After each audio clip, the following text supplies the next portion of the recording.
Candide is a story about a young man who is raised in the philosophy and belief of optimism, that everything in the world is for the best, that everything's the best that it can possibly be, and that he lives the best of all possible lives.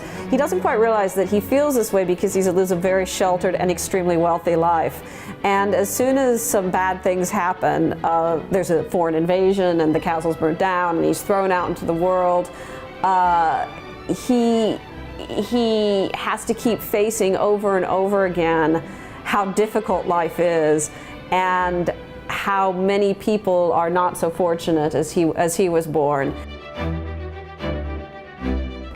It's an unsettled text, you know. Voltaire says that he wrote it in a couple weeks. It is a schoolboy's farce, but it's the schoolboy's farce of a genius. And I take it sort of seriously.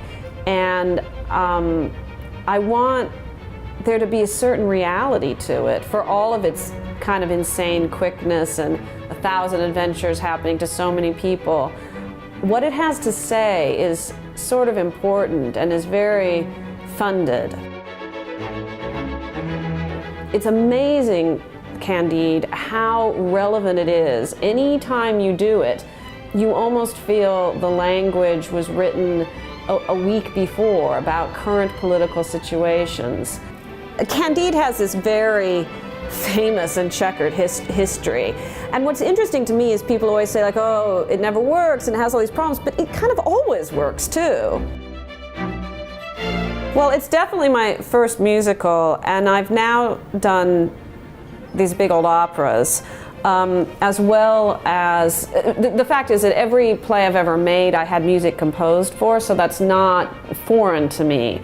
But my work in opera has definitely brought into consciousness, how do I want to say this, the discursive nature that music can have, that how much it can be telling, and how layered it can be, even though it is really beyond words, how much can be going on in it.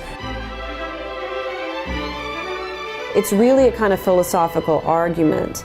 But then how do you embody that, and how do you act that? How do you inhabit these characters that have to tell of having their parents killed and being violated and having their castle burned down, and it's all sort of for laughs, you know? Like how, you know, where is the tone of that? And I think you can only, you know, we can only find that out through rehearsal. People come to see it all the time in all various, you know, venues and various levels of starriness or professional quality or whatever. They go to see it because there's something really enchanting about it, and really maybe it's that it's unfinished quality in and of itself is what we like, is what we just sort of keep trying, you know, keep trying with Candide. You know, we're optimists like Candide about Candide.